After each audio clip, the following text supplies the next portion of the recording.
Hello friends, good morning. मैं राकेश कुमार, स्वागत है आपका एजुकेशन ई गुरुकुल में।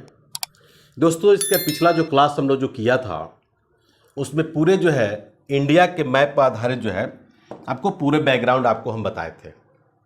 आज हम लोग जो है ये जो आप एरिया जो देख रहे हैं, ये जितने भी आपको तटीय जो इलाका जो आप देख रहे हैं, तो बहुत सारे क्वेश्चंस इससे क्या एराइज होता है, थोड़ा सा उस पर हम लोग फोकस करेंगे।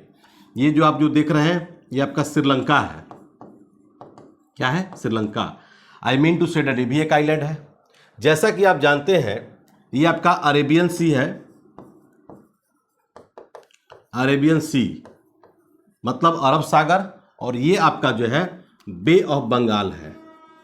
बे of Bengal, I mean to say that कि इसको बोलते हैं बंगाल की खाड़ी। ठीक है, जैसा कि आपको हम पहले भी बता चुके हैं कि भारत का सबसे दक्षिणतम बिंदु जो है आपका पिग्मेलियन पॉइंट उसको बोलते हैं, या आपको जो है इंदिरा कॉल कहा जाता है। ठीक है, सॉरी, इंदिरा पॉइंट कहा जाता है। और भारत का सबसे उत्तरतम बिंदु जो है इसको हम लोग इंदिरा कॉल कहते हैं।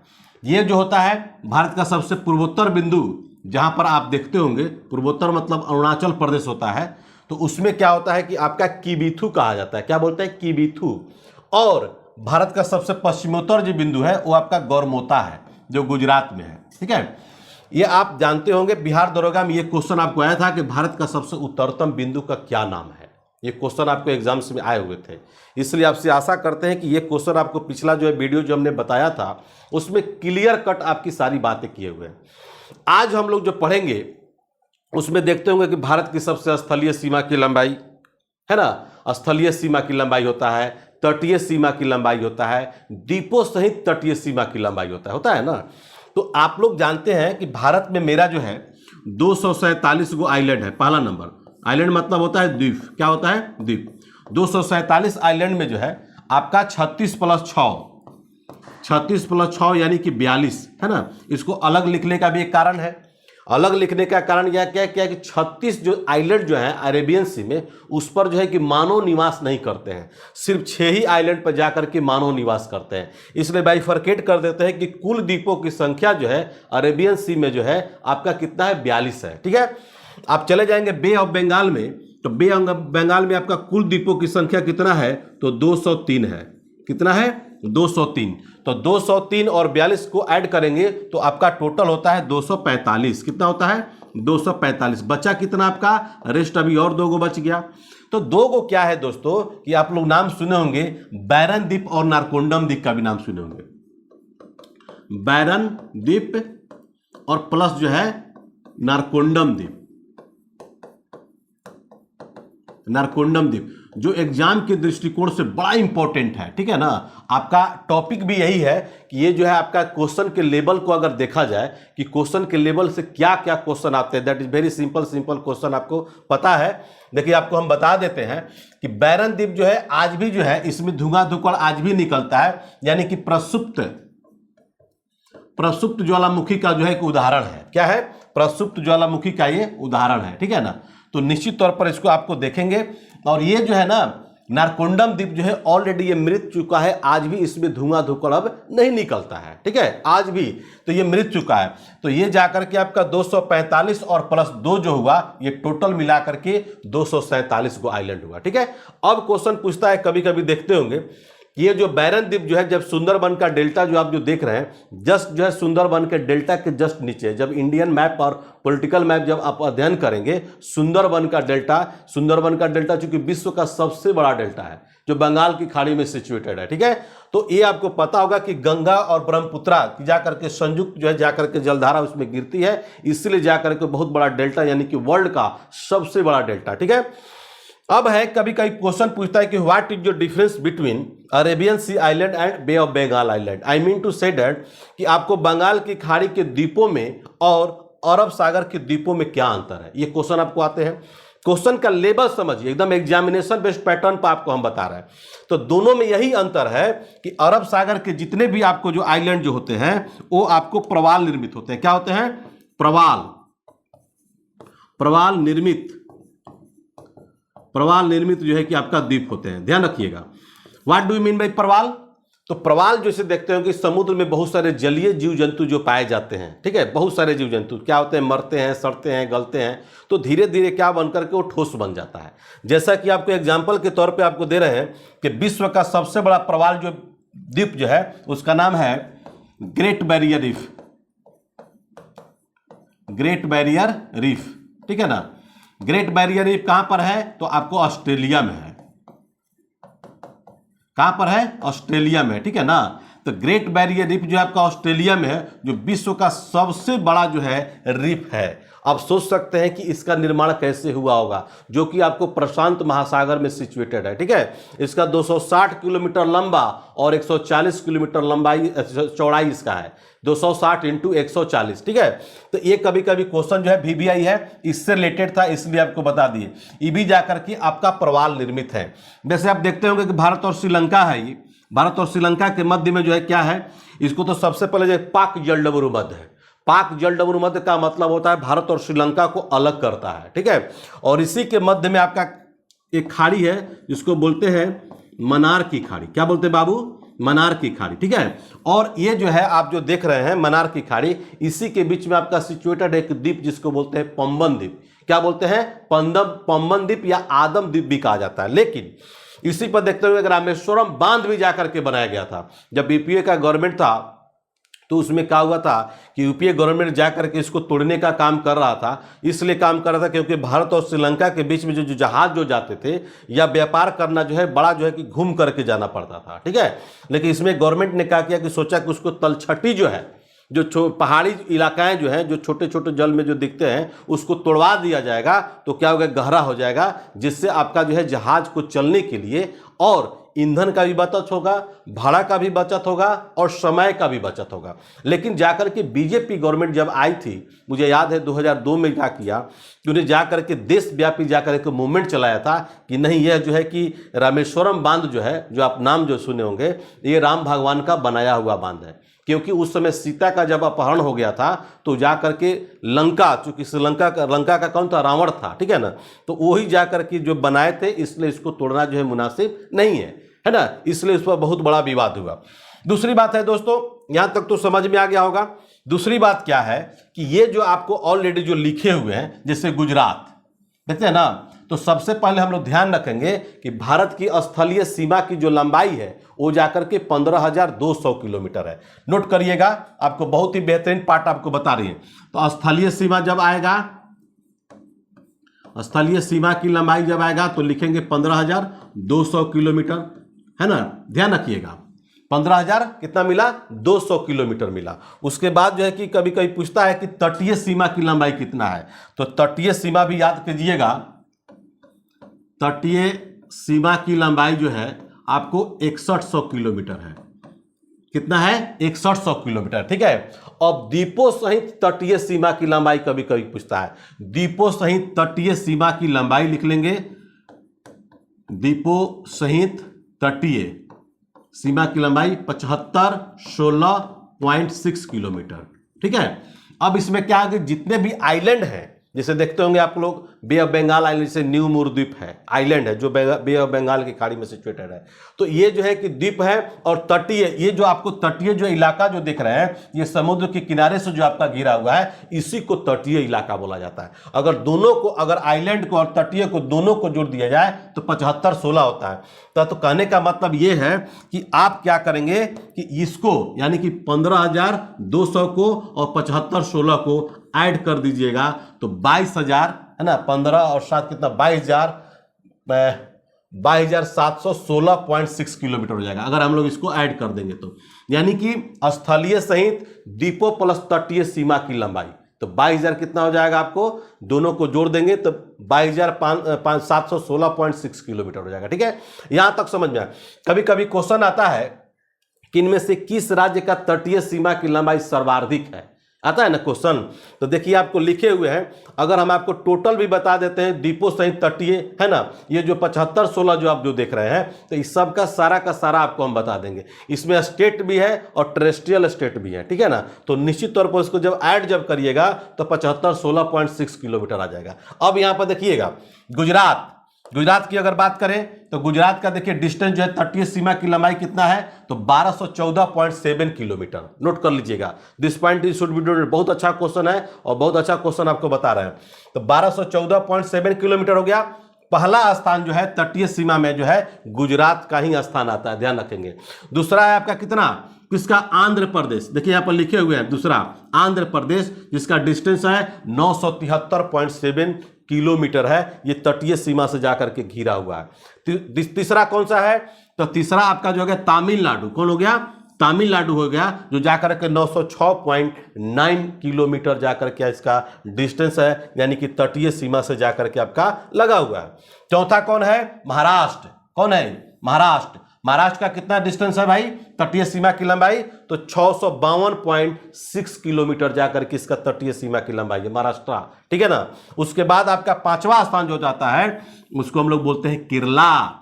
क्या बोलते हैं, केरला, यानी कि केरल। उसका 569.7 किलोमीटर इसका डिस्टेंस है, तटीय सीमा की लंबाई। इसी के सीमा जाकर के तटीय इलाका को मालाबार तट कहा जाता है। क्या हम लोग बोलते हैं, मालाबार तट। तो निश्चित तौर पर इसको याद कीजिएगा, क्योंकि आपको क्वेश्चन जो है, क्योंकि मानसून यहीं से जाकर प्रवेश करती है, यहीं से। आपको वास्को डी गामा का जो नाम सुने होंगे, पुर्तगाली के बारे में जो सुने होंगे, 1498 ईस्वी में जब भारत जब आया था, तो कालीकट, केरला के कालीकट तट पर ही जाकर के पहुंचा था। और उस समय वहां का राजा कौन था, जमोरिन। तो जमोरिन ने जाकर के भव्य स्वागत किया था, ठीक है। तो जैसा कि आप जानते होंगे कि 15 अगस्त 1947 को जब देश मेरा जब आजाद हुआ था, तो फ्रांस के अधीन भी जाकर के बहुत सारे क्षेत्र से कम जो है कि 515 वर्ग किलोमीटर एरिया जो है जाकर के उस समय भी अधीन था। जाकर के समेकित आपको बता देते हैं उसका तिथि भी और कौन कौन था, ध्यान रखेगा। चंदेर नागौर था, उसके बाद पांडिचेरी था, कराईकल था, माहे था, यनम था, ठीक है ना, ये फ्रांस के अधीन था। फिर पुर्तगाली भी नाम सुने होंगे, पुर्तगालियों का नाम सुने होंगे, दादर था, नगर हवेली भी था, दमन एवं दीव भी था, आपका गोवा भी था। ये जाकर के पुर्तगालियों के अधीन था, ठीक है। लेकिन आगे चलकर के जाकर के उसके अधीन जो है जाकर के छीन लिया गया, ठीक है ना, उसको जाकर के छीन लिया। जैसे गोवा को जाकर के 1987 ईस्वी में जाकर के एक स्वतंत्र जो है जाकर के राज्य बना दिया गया, ठीक है। याद होगा आपको, नहीं जानते हैं तो जान लेंगे बढ़िया से। 56वां संविधान संशोधन द्वारा 1987 ईस्वी में 1987 में। और दमन एवं दीव जो है, यहाँ दादर एवं नगर हवेली जो है टेरेस्ट्रियल स्टेट है, वो आपको टेरेस्ट्रियल स्टेट ही रह गया, उसको राज्य का दर्जा नहीं दिया गया। तो इस तरह से क्वेश्चंस का अगर याद करिएगा तो निश्चित तौर पर आपको क्वेश्चन जो है, भारत का सबसे छोटा राज्य जो है गोवा को ही कहते हैं, जिसकी राजधानी आपका पणजी है। और ये जो है मांडवी नदी के किनारे सिचुएटेड है ना, उसकी राजधानी, ठीक है, पणजी। तो मांडवी नदी। तो ये सब क्वेश्चन आपको निश्चित तौर पर ये किस तरह के क्वेश्चंस आपको आते हैं, यहां तक सेटिस्फाइड हो गए होंगे। तो अब भी बहुत सारे इसमें क्वेश्चंस ऐसे हैं जो आपको जानना होगा। ये सब क्वेश्चन जो एग्जाम में एकदम धड़ल्ले से समझ लीजिएगा हम क्या बोल रहे हैं। ये सब VBI क्वेश्चन है, VBI वेरी वेरी इंपॉर्टेंट सब क्वेश्चन है, सब एग्जाम्स में अगर आते हैं। जैसे आप लोग देखे होंगे, इसमें बहुत सारे बच्चे क्या करते हैं कि आपको याद करते हैं, ट्रिक्स भी याद करते हैं। जैसे इधर आप चले जाएंगे तो म्यांमार है ना, म्यांमार है, या बांग्लादेश से आपका 5 राज्य जो है जाकर के सटा हुआ है। 5 राज्य का मतलब होता है पश्चिम बंगाल, असम, मेघालय, त्रिपुरा और मिजोरम, है ना। त्रिपुरा एक ऐसा राज्य है बांग्लादेश के 3 तरफ से घिरा हुआ है, ये भी एक क्वेश्चन है। भारत का एकमात्र ऐसा राज्य है सिक्किम, जो जाकर के एक राज्य से सटा हुआ है, जिसको हम लोग बोलते हैं क्या, वेस्ट बंगाल, पश्चिम बंगाल। नोट कर लीजिएगा हम कितना इंपॉर्टेंट क्वेश्चन बोल रहे हैं। विश्व का एकमात्र तैरता हुआ उद्यान जो है किबली लामजाओ, जो आपका मणिपुर में है, विश्व में पूछता है, लेकिन वो क्वेश्चन जो आता है आपको कहां पर दिया हुआ है, वो भारत में ही है। कहां पर है, मणिपुर में। यही अगर आपसे पूछ दे कि लोकटक झील कहां है, तो तुरंत आप बता दीजिएगा, ठीक है। तो इसमें क्वेश्चन जो पूछने का जो लेवल है, तो जो भी आपका कंट्री है ना, कंट्री जो है उससे क्या होता है कि पूछता है क्वेश्चन कौन राज्य सटा हुआ नहीं है, तो नहीं है में है अगर याद रहेगा तो नहीं, इसी तरह से आपको याद हो जाएगा। जैसे आपका असम जो राज्य है, वो जो असम राज्य है जाकर के 7 राज्यों से घिरा हुआ है, ठीक है ना, 7 राज्यों से। हालांकि हम लोग 7 सिस्टर उसको बोलते हैं, लेकिन सिक्किम उससे नहीं अछूता होता है, मैंने छूता नहीं है, लेकिन वेस्ट बंगाल जाकर के छूता है। असम में आपको जितने भी 7 सिस्टर के रूप में 7 को जो स्टेट को हम लोग याद करते हैं, नॉर्थ ईस्ट का जो स्टेट है उसकी हम बात कर रहे हैं। यहाँ पर चले जाएगा अरुणाचल प्रदेश, नागालैंड, मणिपुर और मिजोरम। ये भारत के 4 ऐसे राज्य हैं जाकर के म्यांमार से सटे हुए हैं। तो क्वेश्चन अगर आएगा कि इनमें से कौन सा राज्य जो है म्यांमार से सटा हुआ नहीं है, ठीक है। तो इस तरह से क्वेश्चन का लेवल अगर आप जान जाइएगा, क्वेश्चन पूछने का पैटर्न आप समझ जाइएगा, तो किसी भी तरह का क्वेश्चन आपको अछूता नहीं रहेगा। मेरा कहने का तात्पर्य है, जैसे और भी जानिए, जैसे आपको 5 को बताए, छठा यहाँ पर उड़ीसा भी देखिए, उड़ीसा का भी डिस्टेंस है। तो कभी कभी क्या करता है ना कि असेंडिंग ऑर्डर में और डिसेंडिंग ऑर्डर में देता है डेकोरेट करने के लिए, बढ़ते क्रम में और घटते क्रम में देता है। तो निश्चित तौर पर उसको एकदम याद कीजिएगा, तभी आपको जाकर के समझ में आएगा, अन्यथा समझ में नहीं आएगा। समझ गए बात को ना। तो इस तरह अगर मान लिया जाए सपोज दैट कि अगर हम तटीय सीमा की बात कर रहे हैं तो उसमें अंडमान एवं निकोबार भी आता है। तो अंडमान एवं निकोबार क्या है आपका ऑलरेडी जो है आपका क्या है, वो टेरेस्ट्रियल स्टेट है। क्या हो, टेरेस्ट्रियल स्टेट है। जाके 1962 है ना, उसका टोटल डिस्टेंस जो है, तटीय सीमा की लंबाई जो है, यहां पर हम लिख देते हैं अंडमान एवं निकोबार, है ना, अंडमान एवं निकोबार। टोटल डिस्टेंस जो है इसका 1962.0 किलोमीटर। अब आपका 1962 आ गया, तो बहुत सारे बच्चों को हम याद करवाने का तरीका बोलते हैं। 1962 किलोमीटर तो मिल गया आपका तटीय सीमा की लंबाई अंडमान एवं निकोबार। क्योंकि आपको याद है कि 1962 में क्या हुआ था, तो 26 अक्टूबर 1962 को क्या किया था कि चाइना जो है भारत पर अटैक किया था। उस समय चाइना के प्रधानमंत्री चाउ एन लाई थे और हमारे देश के प्रधानमंत्री कौन थे, पंडित जवाहरलाल नेहरू थे। तो दोस्तों कंटेंट ही मेरी पहचान है, और हिस्ट्री हो चाहे पॉलिटी हो चाहे ज्योग्राफी हो, सबको मिक्स करके, मिसलिनियस हो, सबको मिक्स करके हम पढ़ाने की कोशिश करते हैं, ताकि आपके दिमाग में जो है कि हमेशा वो क्या करता रहे, नाचता रहे, है ना। जब देखते होंगे फ्रांस की बात करते हैं, फ्रांस के अधीन जो है अब जाकर के देश हमारा आज़ाद हुआ 15 अगस्त 1947 को, लेकिन जाकर के फ्रांस के अधीन भी जाकर के 5-5 जगह, कराइकल है, पांडिचेरी है, माहे है, यनम है ना, चांदेर नागौर, ये सब जाकर के जो है कि फ्रांस के अधीन ही था। तो वो जाकर के 515 वर्ग किलोमीटर पर जाकर के अभी भी कब्जा किए हुए था। और आपका पुर्तगाल भी था जो जाकर के 3679 यानी कि 3679 वर्ग किलोमीटर पर उसका भी जाकर के आधिपत्य था। और सबसे ज़्यादा एरिया था 3090 वर्ग किलोमीटर यानी कि गोवा पर, यानी कि पुर्तगाल। ठीक है, तो इस तरह से आपको हिस्ट्री जानिए, पॉलिटी जानिए, ज्योग्राफी जानिए, सब मिक्स करके जानिए, तभी आपको समझ में आएगा। ठीक है, अब कभी कभी क्वेश्चन पूछता है कि माहे, तो माहे कहाँ पर है, तो केरल राज्य की जाकर की सीमा में जाकर के सिचुएटेड है, केरला में। अब पूछेगा यनम कहाँ पर है, तो यनम आपका आंध्र प्रदेश में था, वो जाकर के फ्रांस के अधीन था। माहे भी जाकर के फ्रांस के अधीन था, जो केरला में स्थित है। और पांडिचेरी और कराइकल जो है ये ऑलरेडी जो है जाकर के तमिलनाडु का नाम सुने होंगे, तमिलनाडु की सीमा रेखा के साथ जाकर के वो टच करता था। ठीक है, तो इसको ऑलरेडी याद करना होगा आपको, नहीं याद करेंगे नहीं समझ में आएगा। ठीक है, हिस्ट्री हो गया, ज्योग्राफी हो गया, पॉलिटी हो गया, चाहे कोई। भारत का एकमात्र ऐसा राज्य है उत्तर प्रदेश जो 8 राज्यों से जाके सटा होता है, और भारत का मात्र एक ऐसा राज्य है सिक्किम जो 1 राज्य से सटा हुआ है। तो दोनों में डिफरेंस है ना। तो इस तरह से क्वेश्चन को जैसे ही लेवल आप चेंज करेंगे उसी तरह से आपको समझ में आ जाएगा। ठीक है, अब ध्यान देंगे यहां पर कि ये एक और बात समझ लीजिएगा, एक और बात आपको बता रहे हैं, कलर चेंज कर देते हैं। जैसे ये आप जो पार्ट जो आप जो देख रहे हैं, ये जो आप जो साइड में हम खींच देते हैं, ये पार्ट जो आप जो देख रहे हैं, ये क्या है, ये पार्ट जो है आपका, जैसे कोंकण रेलवे का नाम सुने होंगे, कोंकण रेलवे। कोंकण रेलवे का यहां पर लिख देते हैं जो है ना, कोंकण रेलवे से आपका सबसे पहले ध्यान रखना होगा कि आपका 3 जो है राज्य जाकर के लाभान्वित होता है, ध्यान रखेंगे कोंकण रेलवे से। ठीक है, तो कोंकण रेलवे में 3 राज्य कौन कौन सा है, महाराष्ट्र है, ठीक है, आपका गोवा है और आपका केरला है। ये 3 ही राज्य जाकर के आपको इससे टच करता है, बाकी आपका टच नहीं करता है। अब उसमें क्या है कि दैट रखिएगा, कभी कभी क्वेश्चन पूछता है कि इनमें से कौन सा राज्य जो है कोंकण रेलवे से सटा हुआ नहीं है, तो कभी गुजरात का देता है, कभी कर्नाटका भी डाल देता है, तो दैट इज रॉन्ग। तो एकदम स्पष्ट रूप से एकदम ध्यान रखिएगा। ठीक है, तो आपको हमने क्या बताया, महाराष्ट्र बताया, गोवा बताया और कर्नाटका बताया, और शायद लगता है कि केरला बोला गया का, नहीं तो गलत हो जाएगा। यहाँ पर ध्यान रखेंगे, ये महाराष्ट्र का पार्ट हम आपको लगा देते हैं, ऐसे हम आपको लिख देते हैं, लेकिन बता देते हैं गोवा बहुत छोटा राज्य है, और यहीं बगल में आपका कर्नाटका है। ठीक है ना, इसके नीचे में आपका कौन है, केरला है। केरला सटता हुआ नहीं, यही क्वेश्चन आपको बार बार आता है, इनमें से कौन सा राज्य कोंकण तट से सटा हुआ नहीं है। ठीक है ना, तो नहीं में अगर आएगा तो उधर गुजरात का नाम आएगा, इधर आपका किसका नाम आएगा, केरला का नाम है। ये जाकर के 3 ही स्टेट से टच करता है, और कुल इसका डिस्टेंस जो है ना, यहां पर लिख लीजिएगा कोंकण रेलवे।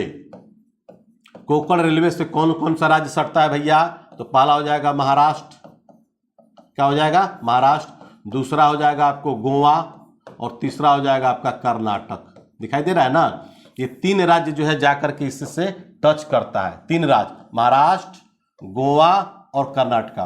और कोंकण रेलवे का मतलब होता है कि कोंकण रेलवे का कुल लंबाई जो है 760 किलोमीटर है। ध्यान रखिएगा हम क्या बोल रहे हैं।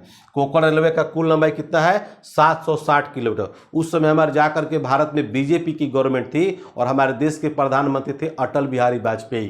कौन थे? अटल बिहारी वाजपेयी, जो जाकर के 26 जनवरी, इसको नोट कर लीजिएगा, 26 जनवरी 1998 को यानी 1998 ईस्वी में जाकर के इसका उद्घाटन यानी कि परिचालन यानी कि शुरुआत हो गया था। तो बहुत अच्छा क्वेश्चन है दोस्तों, आपको हम बता रहे हैं।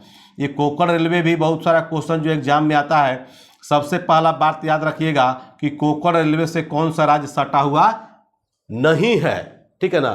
क्वेश्चन पूछता है कि आपको इसका डिस्टेंस कितना है, ये सब ध्यान रखना होगा आपको, निश्चित तौर पर आपको आएगा। इस तरह से ध्यान रखेंगे। जैसे ये भी ध्यान रखिएगा, ये क्वेश्चन जो पूछता है महाराष्ट्र में जाकर रोहा जगह है और मंगलुरु, ठीक है ना। महाराष्ट्र में कौन सा जगह है? रोहा, दिखाई दे रहा है ना। महाराष्ट्र में आपका जगह है, कहाँ से स्टार्ट होता है उसको भी आपको बता देता है।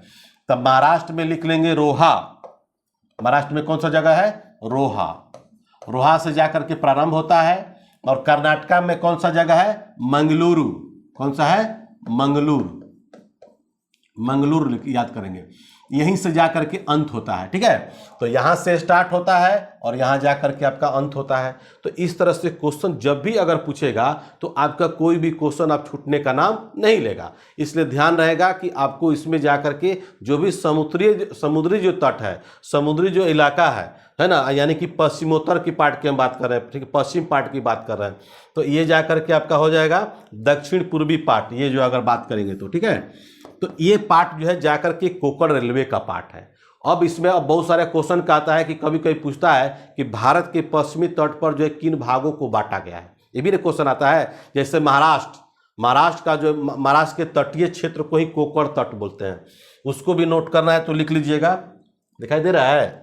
महाराष्ट्र का जो तटीय जो पार्ट है, नोट कर लीजिए, बोल रहे हैं महाराष्ट्र का जो तटीय जो पार्ट है उसको बोलते हैं कोंकण तट। क्या बोलते हैं? कोंकण तट। कर्नाटका के तटीय तट को बोलते हैं केनार तट। केनरा बैंक का नाम सुना है ना, केनार बोलते हैं, तो केनार से केनरा बैंक से केनार याद रखेगा, है ना। तो कर्नाटक के तटीय तट को क्या बोलते हैं? केनार तट। और केरला के तट को जाकर के बोला जाता है मालाबार तट। ये 3 गो तट जो है बहुत इंपॉर्टेंट है। और निश्चित तौर पर जो है कोंकण तट, केनार तट और मालाबार तट, चूंकि 3 गो स्टेट बताए हैं और तीनों स्टेट का जो है ये जाकर के क्वेश्चन जो है तटीय इलाका का नाम भी पूछता है, इसलिए उसको निश्चित तौर पर आप लोग याद करिएंगे, ठीक है। और भी बहुत सारे क्वेश्चंस हैं, जैसे जाएंगे इसमें तो क्या करता है कि चैनल की बात करता है।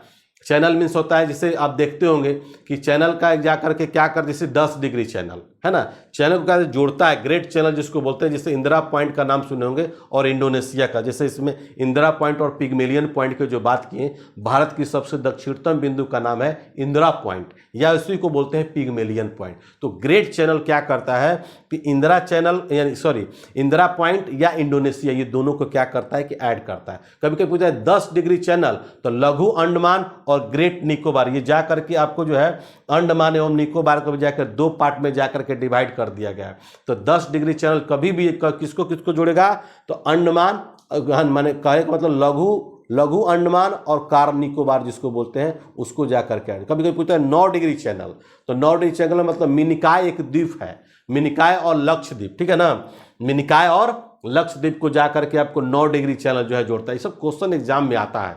फिर 8 डिग्री चैनल की अगर बात करिएगा, मालदीव और मिनिकाय को जाकर के करता है। मन्नार की खाड़ी आपको बता चुके हैं कि भारत और श्रीलंका के मध्य जाकर के सिचुएटेड है। पाक स्टेट बोलते हैं या पाक जलडमरू मध्य कहा जाता है। तो निश्चित तौर पर जो है जाकर के आपको इस तरह से क्वेश्चन आपको आते हैं, ठीक है। अगर मान लीजिए कि आपको किसी भी तरह का अगर मान लीजिए कि क्वेश्चन जानना हो, पूछना हो, कभी बात करनी हो, तो निश्चित तौर पर जो है आपको एक नंबर हम जो है आपको डाल देते हैं, उस पर कभी भी आप जो है जा करके उसको आप निश्चित तौर पर जो है आपको याद कर सकते हैं। उसका सही 75418343 और 03 ये नंबर है। इस नंबर पर निश्चित तौर पर आपको कांटेक्ट करेंगे। दूसरा नंबर है 993184 43263। ठीक है। कारण क्या है कि जो बहुत सारे, मान लीजिए कि आप दरोगा का बैच भी हम लोग जो है लॉन्च कर रहे हैं 8 तारीख से 8 अगस्त से। तो उसमें बहुत सारे बच्चे लोग इंटरेस्टेड हैं कि मैंने हम क्लास करना चाहते हैं, तो निश्चित तौर पर क्लास कर सकते हैं। तो उसके लिए आपको इन्फॉर्मेशन आपका मिलेगा एप्लीकेशन के थ्रू, निश्चित तौर पर उसको डाउनलोड करके आप उसको कर सकते हैं। दूसरा बात है कि आपका BSSC CGL है, BSSC CGL का भी क्लास चल रहा है ना। उसमें आपका ऑनलाइन टेस्ट भी चल रहे हैं, that is very important for any examination. तो उसको अगर आप टच करते हैं तो आपका बिहार SSC CGL भी है, इंटर लेवल का भी जाकर के आपका नोटिफिकेशन इसी मंथ आपका आ रहा है। उसके बाद आपका बिहार दरोगा का भी है, आपका जा करके एक्साइज दरोगा का भी आ रहा है। तो अब आपका नोटिफिकेशन ही नोटिफिकेशन है। बस आपको ध्यान रखना है कि क्वेश्चन का लेवल क्या होना चाहिए, किस लेवल से आपको पढ़ना है, और जिस दिन आपको लेवल पता चल जाएगा तो रिजल्ट जो है आपके मुट्ठी में हो जाएंगे। कोई आपको रिजल्ट जो है क्रैक करने से, एग्जाम को क्रैक करने से कोई रोक नहीं सकता है। ठीक है। तो अगर आपको किसी भी तरह, जैसे वेबसाइट पर हमारा जाएंगे तो हमारा ऑलरेडी सारा बुक्स जो है लिखा हुआ है, टोटल बुक्स जो वेबसाइट पर अपलोड है ना। आप जो है वेबसाइट के थ्रू जो है जब जाएंगे, विजिट करेंगे, तो आपको ऑनलाइन टेस्ट भी वहाँ मिल जाएगा। ठीक है। और टोटल बुक का आपका PDF भी मिल जाएगा, चाहे तो आप उसको प्रिंट आउट करा करके आप, बहुत सारे बच्चे बोलते हैं कि सर आपका मटेरियल जो है कि मार्केट में मिलता है कि नहीं मिलता। बिल्कुल हमारा मटेरियल मार्केट में नहीं मिलता है। जब भी मिलेगा, जो बच्चे आप ऑनलाइन टेस्ट और ऑनलाइन क्लास ये मान लीजिए कि जुड़ते हैं तो उन्हीं को दिया जाता है फ्री ऑफ कॉस्ट में। ध्यान रखिएगा, फ्री ऑफ कॉस्ट, कोई कॉस्ट नहीं लगता है मटेरियल का। तो बुक्स जो मिलेंगे आपको बस डाउनलोड करना है, और आप चाहे तो उसको जा करके मार्केट में प्रिंट आउट करा सकते हैं और उसको अच्छी तरह से उसको आप फॉलो कर सकते हैं। बुक्स की कोई कमी नहीं है, कोई एक बुक पढ़ करके आप कुछ नहीं कर सकते हैं। इसलिए ध्यान रहे कि अगर आपको कंटेंट चाहिए, अगर आपको मटेरियल चाहिए, ऑनलाइन टेस्ट चाहिए, तो एक अच्छे जो है प्लेटफॉर्म की तलाश कीजिए, एक अच्छे दोस्त का, मित्र का, गुरु का तलाश कीजिए जो आपका सपोर्टिंग रोल निभा सके। ठीक है। तो हम लोग क्या कहते हैं, बहुत सारे क्लास आपको कर चुके हैं और हम लोग का क्लास और भी बेहतरीन से बेहतरीन क्लास होगी। तो थैंक यू वेरी मच दोस्तों। आशा करते हैं कि आज का क्लास आप लोग को बहुत अच्छा लगा होगा। अगर अच्छा लगा होगा तो हम चाहेंगे कि आप लोग इसको ग्रुप्स में, हर ग्रुप में जो इसको शेयर करेंगे, क्योंकि अब हम आ गए हैं ऑनलाइन एग्जाम के पैटर्न पर और ऑनलाइन प्लेटफॉर्म पर, जो आपको रेगुलर क्लास और रेगुलर टेस्ट लेने के साथ साथ एक मोटिवेट भी करते हैं। तो निश्चित तौर पर आप जो है एजुकेशन यानी कि ईडू ई गुरुकुल से आप जुड़िए, और पहली बार कोई चैनल को अगर देखते होंगे तो उसको सब्सक्राइब भी कर लेंगे, अपने दोस्तों को भी जाकर के ग्रुप्स में शेयर करेंगे। और एक से एक कंटेंट हमारे पास है, और एग्जाम से पहले कभी भी किसी भी एग्जाम में बैठिए, हम 1000 क्वेश्चन का कलेक्शन देते हैं। और यूट्यूब चैनल पर जब जाएंगे तो कम्युनिटी पोस्ट में, अभी BPSC का भी एग्जाम होने वाला है, उसका भी क्वेश्चन हम डालते रहते हैं। तो निश्चित तौर पर कंटेंट ही मेरी पहचान है, और आशा करते हैं कि वीडियो आपको बहुत पसंद आया होगा। तो थैंक यू वेरी मच दोस्तों। इनकलाब जिंदाबाद।